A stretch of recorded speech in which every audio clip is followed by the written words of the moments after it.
Chemical reaction and equation part 2. Type of chemical reactions. We have learned in class 9 that during a chemical reaction atoms of one element do not change into those of another element. Class ninth में हमने पढ़ा है कि जो chemical reaction के दौरान जो atom है एक एलिमेंट का वो दूसरे दूसरे अदर एलिमेंट में नहीं चेंज होता है. Not do atom disappear from the mixture या अपीयर फ्रॉम एल्सवेयर. और ना ही जो वो एटम है वो गायब हो जाता है मिक्सचर से और ना ही वो इधर उधर हो जाता है. Actually chemical reactions involve the breaking and making of bonds between atom to produce new substance. Actually में जो केमिकल रिएक्शन में शामिल होता है कि वो टूट जाता है और बॉन्ड बनाता है एटम्स के बीच में और वो एक नया सब्सटेंस प्रोड्यूस करता है, टूटता है और बॉन्ड बनाता है. You will study about types of bond form between atom chapter 3 and 4. Chapter 3 और 4 में हम लोग पढ़ेंगे बॉन्ड के बारे में, कैसे वो बनता है एटम्स के बीच में. तो टाइप ऑफ केमिकल रिएक्शंस का पहला टाइप है कॉम्बिनेशन रिएक्शन. सबसे पहले एक्टिविटी दिया है, take a small amount of calcium oxide या quick lime in a beaker. एक बीकर में हमें स्मॉल अमाउंट में कैल्शियम ऑक्साइड लेना है और slowly added water to this, और धीरे धीरे इसमें पानी मिलाना है. Touch the beaker as so in figure 1.3.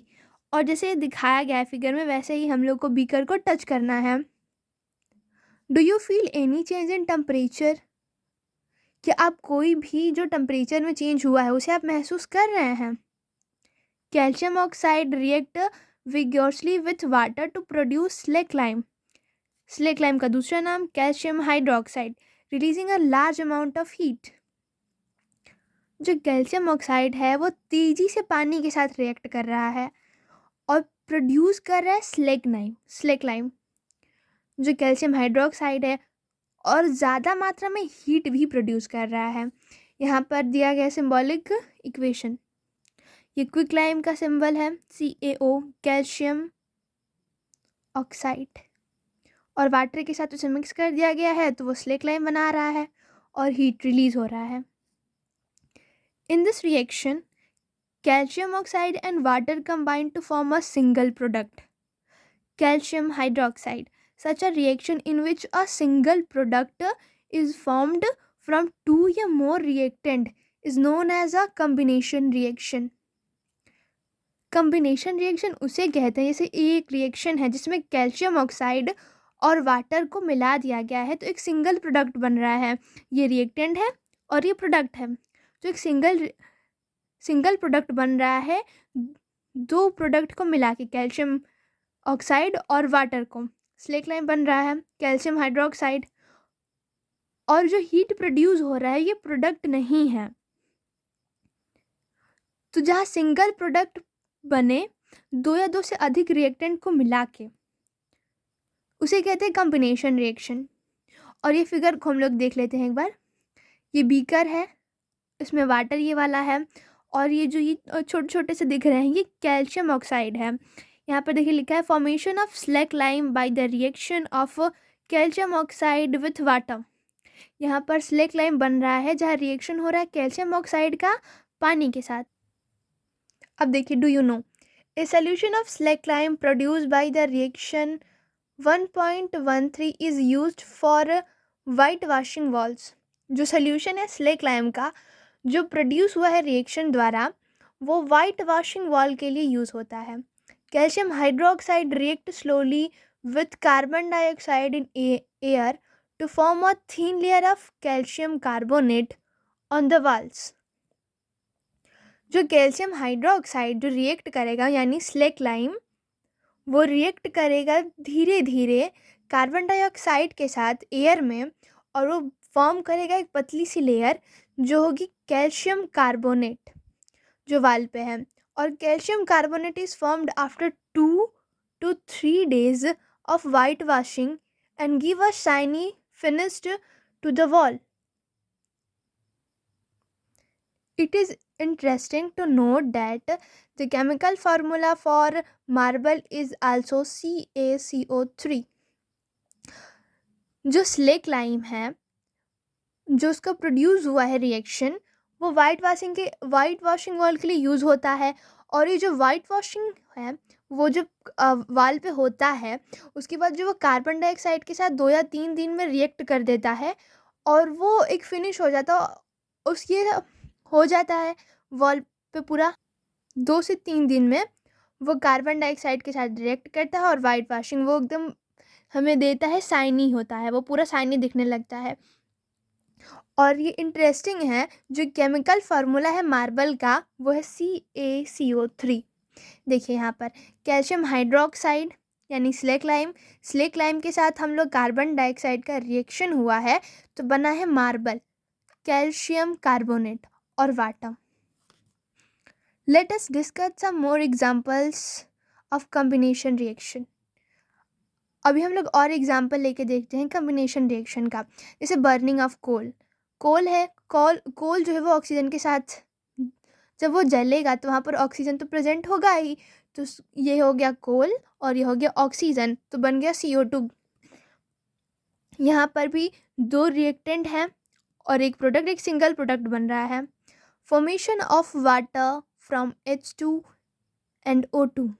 अब वाटर का फॉर्मेशन देखिए, यहाँ पर ये हाइड्रोजन है और ऑक्सीजन मिलके वाटर बना रहा है। In simple language we can say that when 2 या मोर सब्सटेंस या एलिमेंट या compound combine to form a single product, the reaction are called combination reaction। तो इसमें बता रहा है कि एक सिंपल लैंग्वेज में हम कह सकते हैं कि जब 2 या 2 से अधिक सब्सटेंस, एलिमेंट या कंपाउंड वो एक सिंगल प्रोडक्ट बना रहे हैं, इसी को हम लोग कॉम्बिनेशन रिएक्शन कह रहे हैं। जब 2 या 2 से अधिक सब्सटेंस जो हैं वो बस एक सिंगल प्रोडक्ट बना रहे हैं, इसे हम लोग कहते हैं combination reaction. In activity 1.4 we also observed that a large amount of heat is evolved। Activity जो हुई 1.4 में हमने ऑब्जर्व किया कि ज़्यादा मात्रा में हीट जो है वो निकल रहा है। This makes the reaction mixture warm. जो रिएक्शन था वो काफ़ी गर्म हो गया था, जो मिक्सचर था।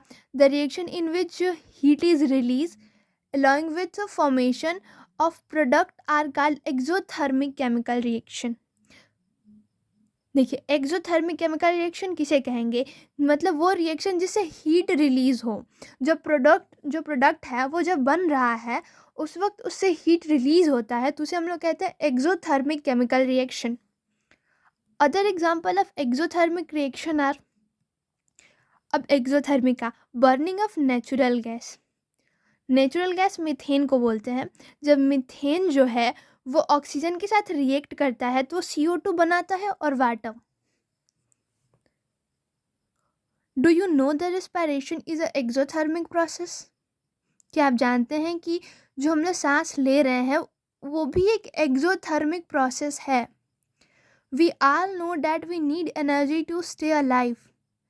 हम सब जानते हैं कि हमें एनर्जी की आवश्यकता है जिंदा रहने के लिए। We get this energy from food we eat. और ये एनर्जी हम लोग कहाँ से लेते हैं, जो भोजन हम लोग खाते हैं।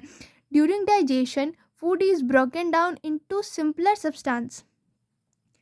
डाइजेशन के दौरान जो भोजन है वो टूट के एकदम सिंपल सब्सटेंस में बन जाता है। फॉर एग्जांपल चावल है, rice, potatoes and bread contain carbohydrate.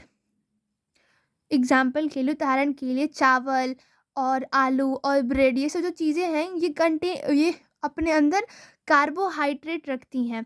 This carbohydrate are broken down to form glucose. और ये कार्बोहाइड्रेट जो है वो टूट के ग्लूकोज के फॉर्म में हो जाता है। This glucose combines with oxygen in the cells of our body and provide energy. यह ग्लूकोज जो है वो ऑक्सीजन के साथ कंबाइन होता है सेल में, हमारे बॉडी को और एनर्जी प्रोवाइड करता है। The special name of this reaction is respiration. मतलब ये जो सारी प्रोसेस बताई गई हैं कि चावल या फिर आलू खाए उसे हम लोग को कार्बोहाइड्रेट मिलता है और ये कार्बोहाइड्रेट टूट के ग्लूकोज की फॉर्म में बन जाता है और ये ग्लूकोज जो है वो ऑक्सीजन कंबाइन किए होता है सेल में हमारे बॉडी में और हमें एनर्जी प्रोवाइड करता है। इसी को हम लोग रिस्पायरेशन प्रोसेस कहते हैं। The process of which you will study in class 6, sorry in chapter 6। हम लोग चैप्टर 6 में इसको पढ़ेंगे। जैसे यहाँ दिया है, ये ग्लूकोज है C6H12O6 प्लस 6O2 ऑक्सीजन के साथ रिएक्ट करा रहे हैं, फिर कार्बन, फिर वाटर और एनर्जी रिलीज हो रहा है। ये रिस्पायरेशन का पूरा प्रोसेस है। अब ये एक्सोथर्मिक क्यों है? क्योंकि इससे एनर्जी है, क्योंकि इसमें से भी हीट रिलीज होगा। अब the decomposition of vegetable material into composed is also an example of exothermic reaction. जो वेजिटेबल का डिकम्पोजिशन होता है, जो खाद बन जाते हैं, वो एक एग्जाम्पल है एक्सोथर्मिक रिएक्शन का। मतलब उस वहाँ से भी हीट रिलीज होगा। Identify the type of the reaction taking place in activity 1.1 where heat is given out along with formation of a single product. तो जो हम लोग रिएक्शन एक्टिविटी 1.1 में किए थे क्या, कि मैग्नीशियम और ऑक्सीजन को आपस में रिएक्ट कराए थे तो मैग्नीशियम ऑक्साइड बना था। तो वो कौन सा रिएक्शन है बताना है, तो वो एक्सोथर्मिक रिएक्शन है। अब दूसरा रिएक्शन देखते हैं, डिकम्पोजिशन रिएक्शन एक्टिविटी दिया है। Take about 2 gram ferrous sulphate crystal in dry boiling tube. Note the colour of the ferrous sulphate crystal. हमें 2 ग्राम फेरस सल्फेट लेना है बॉइलिंग ट्यूब में, और कलर जो है फेरस सल्फेट का वो हमें नोट करना है। Heat the boiling tube over the flame of burner या spirit lamp as so in figure 1.4। हमें जो बॉइलिंग ट्यूब उसे हीट करना है फ्लेम के ऊपर, जो बर्नर होता है, इसे बर्नर कहते हैं, इसके ऊपर गर्म करना है। और जिसे दिखाया गया, observe the colour of crystal after heating. और जो क्रिस्टल है उसका हमें कलर जो है वो ऑब्जर्व करना है। देखिए यहाँ पर दिया है, ये बर्नर है ये, और लिखा है do not point the mouth of boiling tube of your neighbour या योर सेल्फ। जो ये बॉइलिंग ट्यूब है इसे हमें अपने ना मुंह के पास नहीं रखना है, ना जो हमारे पास आसपास जो खड़ा होगा उसे, या फिर हम खुद भी हैं तो ऐसा नहीं करना है। फिर ये जो ट्यूब है ये बॉइलिंग ट्यूब है, और ये जो इसके नीचे है बॉइलिंग ट्यूब के नीचे, ये वाला जो नीचे, हाँ, ये फेरस सल्फेट क्रिस्टल है। और यह है wafting gently toward nose, wafting gas gently toward nose. जो ये गैस निकल रहा है वो नोज की तरफ चला जाएगा। अब देखिए, correct way of heating the boiling tube contain crystal of ferrous sulphate and the smell the order. ये सही तरीका है हीट करने का बॉइलिंग ट्यूब का, जैसे ये दिखाया गया है कि ऐसे नोज से थोड़ा इधर दूर रखता है ताकि ये इधर जो गैस है वो इधर जाए, हमारे चेहरे पे ना आए या फिर इधर उधर ही जाए, ये बताया गया है इसमें। अब देखिए अब यहाँ पर हम लोग जो हीट किए हैं वो आयरन सल्फेट है, उसको हीट कर दिए हैं। तो हीट करने के बाद हमें देखिए क्या क्या प्रोडक्ट मिला है। देखिए फेरस ऑक्साइड मिला है, फिर SO2 मिला है, फिर SO3 मिला है। In this reaction you can observe that a single reactant break down to give a simple product. This is a decomposition reaction. देखिए डिकम्पोजिशन रिएक्शन जो है वो उसमें क्या है कि एक सिंगल रिएक्टेंट जो है वो टूट के एक सिंपलर प्रोडक्ट हमें देता है। मतलब एक सिंगल रिएक्टेंट हमें 2 या 2 से अधिक प्रोडक्ट देता है। डिकम्पोजिशन रिएक्शन जो है वो कंपोजिशन रिएक्शन से एकदम उल्टा है। यहाँ पर देखिए क्या क्या प्रोडक्ट में आया है, फेरस सल्फेट क्रिस्टल्स, और यहाँ पर loss water when heated and the colour of crystal changes. और ये वाटर भी लॉस किया है जब जो कलर है क्रिस्टल का चेंज हो गया वहाँ पर भी। It can decompose to ferrous oxide. Sulphur dioxide and sulphur trioxide. ये सारे प्रोडक्ट हैं कि फेरस ऑक्साइड मिला है, सल्फर डाइऑक्साइड मिला है, सल्फर ट्राइऑक्साइड मिला है। Ferric oxide is a solid while CO2 and CO3 are gaseous. देखिए, जो फेरस ऑक्साइड है वो सॉलिड होगा जब CO2 एंड CO3 गैसियस होंगे ये, और ये जब गैसियस होगा तब ये सॉलिड में होगा। Decomposition of calcium carbonate to calcium oxide and carbon dioxide on heating is an important decomposition reaction used in various industries. जो डिकम्पोजिशन है कैल्शियम कार्बोनेट का टू कैल्शियम ऑक्साइड और कार्बन डाइऑक्साइड जब हीट होता है, ये एक इम्पॉर्टेंट डिकम्पोजिशन रिएक्शन है जो कई इंडस्ट्रीज में यूज़ होती हैं। A calcium oxide is called lime या quick lime. It has many uses. One is in the manufacture of cement. When the decomposition reaction is carried out by heating, so it is called thermal decomposition. Calcium oxide को हम लोग lime या फिर quick lime भी कहते हैं। ये जो है जो सीमेंट बनाने में इसका यूज़ होता है। और जब डिकम्पोजिशन रिएक्शन जो है वो हीट कैरी करने लगता है तब उसे हम लोग थर्मल डिकम्पोजिशन कहते हैं। देखिए यहाँ पर जैसे कि लाइमस्टोन है, इसको यहाँ पर हीट कैरी किया और फिर क्विक लाइम बना दिया, फिर CO2 गैस निकल गया।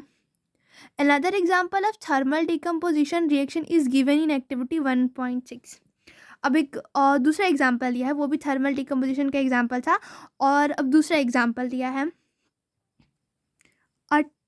Take about 2 gram lead nitrate powder in boiling tube. Boiling tube में हमें 2 ग्राम लेड नाइट्रेट पाउडर लेना है।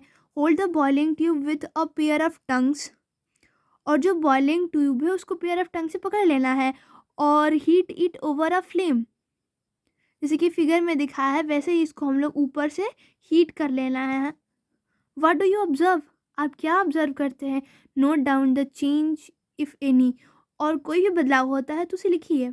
देखिए यहाँ पर क्या हो रहा है, ये पेयर ऑफ टंग्स है, ये वाला, ये बॉइलिंग ट्यूब है, और ये जो नीचे ऊपर ये है यहाँ पर ये लेड नाइट्रेट है, और ये बर्नर है। देखिए यहाँ पर heating of lead nitrate and emergence of nitrogen dioxide. यहाँ पर जो लेड नाइट्रेट को है वो हीट किया जा रहा है और नाइट्रोजन डाइऑक्साइड जो है वो निकल रहा है।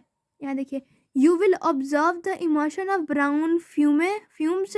This fumes of nitrogen dioxide. The reaction that take place is,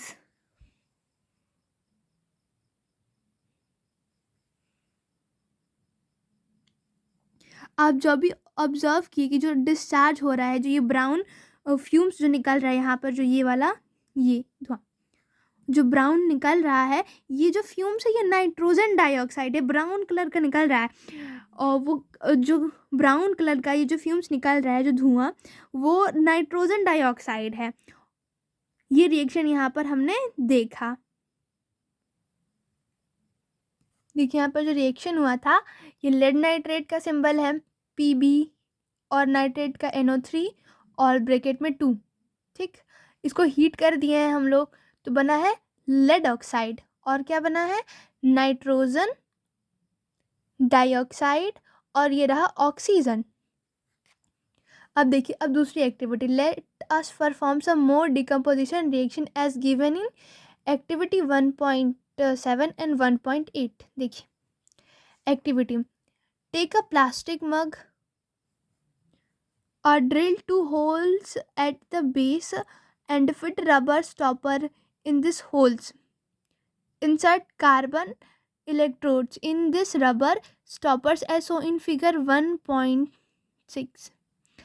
हम लोग को एक प्लास्टिक का मग लेना है, उसमें 2 छेद कर देने हैं और उसमें एक रबर स्टॉपर को हमें लगा देना है, और उसी रबर स्टॉपर में हमें कार्बन इलेक्ट्रोड्स लेने हैं, जैसे कि यहाँ दिखाया गया है। ये देखिए, ये रबर स्टॉपर, ये carbon rods. Connect this electro rods to a 6 volt battery. जो हम लोग इलेक्ट्रो रॉड्स लगाए हैं उसे 6 वोल्ट बैटरी में जोड़ दें। अब देखिए, fill the mug with water such that the electrodes are emerged. Add a few drop of dilute sulfuric acid to the water. हमको मग को पूरे पानी से भर देना है, जैसे ये इसमें दिखा, मतलब पूरा नहीं भरना है उसे, बस मग को भर देना है पानी के साथ। और जैसे कि अब लोग हम मग को पानी से भर दिए, जहाँ जहाँ तक रॉड है वहाँ तक ही बस भरना पूरा। और कुछ ड्रॉप जो है वो डाइल्यूट सल्फ्यूरिक एसिड हम लोग पानी में मिला देंगे। Take 2 test tube filled with water and invert them over to carbon electrodes. अब हम लोग को 2 टेस्ट ट्यूब लेने हैं पानी से भरा हुआ, और जो उल्टा कर देना है, मतलब ये जो आपको ये दिख रहा है ना, ये उल्टा टेस्ट ट्यूब है जो ये कार्बन रॉड के पास लगा, ऊपर से लगा दिया गया है। Switch on the current and leave the appears undisturbed for some time. और जो हम लोग यहाँ पर बैटरी लगाए हैं, अब इसको ऑन कर देना है हमको, और फिर हम लोग को देखना है क्या अनडिस्टर्ब कुछ समय के लिए होता है। You will observe the formation of bubbles on at both the electrodes. These bubbles displace water in the test tube. तो हम जो है वो ऑब्जर्व करेंगे कि जो फॉर्मेशन हो रहा है बबल्स का दोनों इलेक्ट्रोड्स में, दोनों में बबल बन रहे हैं, और यह बबल डिस्प्लेस कर रहा है पानी, जो टेस्ट ट्यूब में पानी है उसकी जगह पे ये डिस्प्लेस होके बन रहा है। Is the volume of gas collected the same in both the test tube? क्या जो वॉल्यूम है गैस का जो कलेक्ट हुआ है दोनों में, दोनों जो ये यहाँ पर इलेक्ट्रोड है दोनों में सेम है। Once the test tube are filled with respective gases, remove them carefully. कोई एक टेस्ट ट्यूब जो है वो पूरा भरा होगा गैस के साथ, वहाँ से वो पानी को रिमूव करके test these gases one by one by bringing a burning candle close to the mouth of the test tube.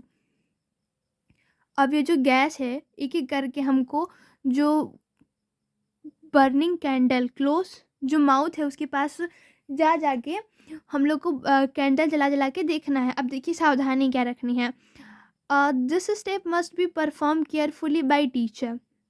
ये एक्टिविटी जो है वो हम लोग टीचर के नेतृत्व में करें। क्या होगा यह केस में, और कौन सा गैस जो है वो प्रेजेंट है प्रत्येक टेस्ट ट्यूब में। देखिए यहाँ पर क्या है, देखिए ये बैटरी है 6 वोल्ट की बैटरी, ये स्विच है ऑन ऑफ करने के लिए, ये एनोड है, ये कैथोड है, फिर ये स्टॉप रबर था तो ये रबर स्टॉपर है, ये पानी है, और ये हाइड्रोजन है, जो इसमें गैस निकल रहा है वो हाइड्रोजन है, ये प्लास्टिक का मग है। और इस वाले टेस्ट ट्यूब में देखिए कैथोड में जो है वो हाइड्रोजन निकल रहा है और एनोड में ऑक्सीजन निकल रहा है। ये टेस्ट ट्यूब है, ये ग्रेफाइट रॉड है, ठीक, कार्बन वाला। ये क्या है, ये एनोड, ये कैथोड, एनोड से ऑक्सीजन और कैथोड से हाइड्रोजन, ठीक। अब activity 1.8, take about 2 gram silver chloride in a china dish. 2 gram silver chloride हमें ले लेना है एक चाइना डिश। देखिए इसे ही कहते हैं चाइना डिश, ये जितना बड़ा जैसे दिख रहा है यही। व्हाट इज इट्स कलर, इसका कलर क्या है। Place this china dish in sunlight for some time, कुछ समय के लिए जो चाइना डिश में हम लोग सिल्वर क्लोराइड को डाले हैं उसके साथ ही कुछ समय के लिए सनलाइट में छोड़ दें। Observe the colour of the silver chloride after some time, कुछ समय बाद हम लोग जो कलर है उस सिल्वर क्लोराइड का उसको देखते हैं। देखिए ये सनलाइट में है, ये चाइना डिश है, इसमें सिल्वर क्लोराइड है, यहाँ पर सिल्वर क्लोराइड जो है वो ग्रे कलर में टर्न हो रहा है जो सनलाइट है और सिल्वर मेटल, ठीक। You will see that white silver chloride turn grey in sunlight. आप देखोगे कि जो वाइट सिल्वर क्लोराइड जो है वो टर्न हो रहा है किसमें, ग्रे कलर में, presence of sunlight. This is due to decomposition of silver chloride into silver and chlorine by light. यह हो रहा है सिर्फ डिकम्पोजिशन के कारण। जो सिल्वर क्लोराइड का मतलब ये एक क्या है, एक सिंगल रिएक्टेंट है और बन क्या रहा है, प्रोडक्ट, दो प्रोडक्ट बने। तो ये कौन सा रिएक्शन हुआ? Decomposition reaction. अब silver bromide also behave in same way. अब देखिए, अब हम लोग सिल्वर क्लोराइड का देख रहे थे, अब हम लोग सिल्वर ब्रोमाइड का देखेंगे। देखिए, ये सिल्वर ब्रोमाइड है, ये भी सनलाइट में रखेंगे तो ये भी क्या बन रहा है? सिल्वर अलग हो जा रहा है, ब्रोमाइड अलग हो जा रहा है। The above reaction are used in black and white photography. जो ऊपर का रिएक्शन था ये ब्लैक एंड वाइट फोटोग्राफी में ही हम लोग यूज़ करते हैं। What form of energy is causing this decomposition reaction? कौन सा जो है फॉर्म का मतलब क्या फॉर्म जो है एनर्जी का वो कारण है डिकम्पोजिशन रिएक्शन का? We have seen that the decomposition reaction require energy either in form of heat, light या electricity for breaking down the reactant. Reaction in which energy is observed are known as endothermic reaction. हम सब लोग देखिए कि जो decomposition reaction है उसे energy की आवश्यकता है, मतलब हीट, लाइट या इलेक्ट्रिसिटी के फॉर्म में। मतलब इसे इसी फॉर्म की एनर्जी की ज़रूरत है डिकम्पोजिशन रिएक्शन के लिए।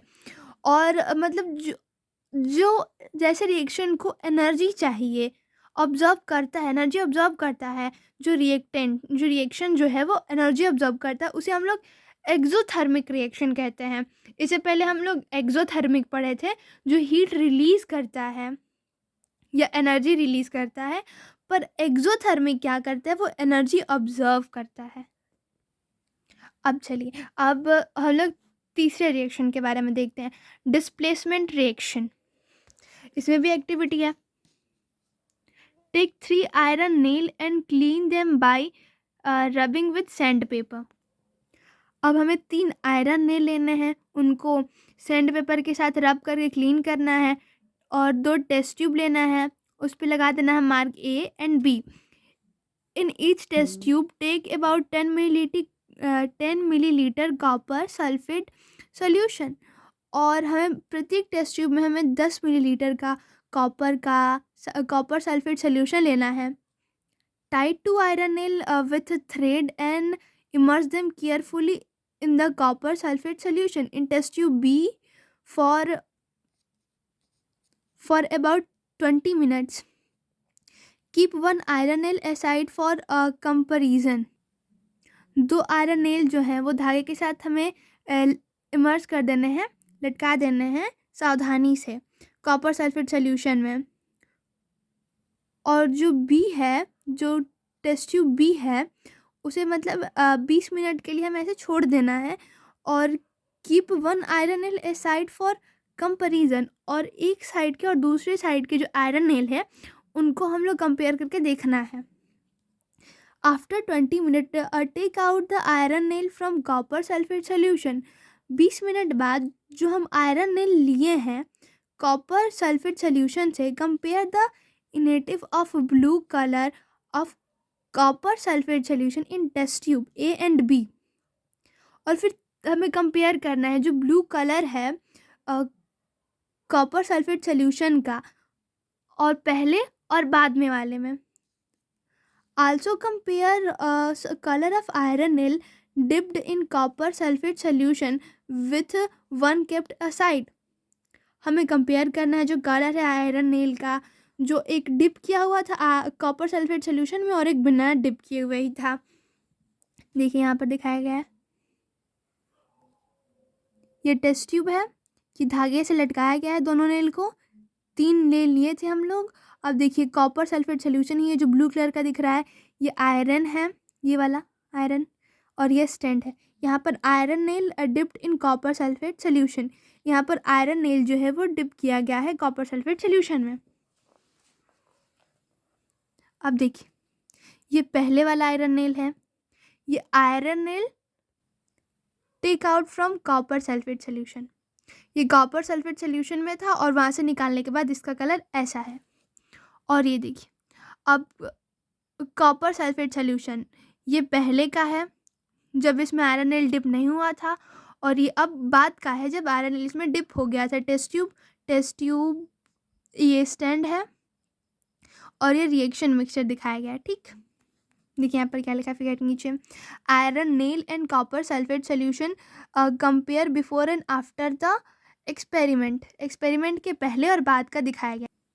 अब देखिए, why does iron nail become brownish in color and blue color of copper sulfate solution fade? क्यों जो आयरन नेल है वो भूरे रंग का हो गया है। देखिए यहाँ पर भूरे रंग का हो गया है और यहाँ पर जो है वो कलर है कॉपर सल्फेट सोल्यूशन का, वो फीका हो गया है।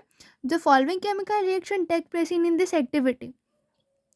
देखिए कुछ केमिकल एक्टिविटी यहाँ पर दिखाया गया है, जो हम लोग एक्टिविटी किए हैं उसका रिएक्शन यहाँ दिखाया गया है।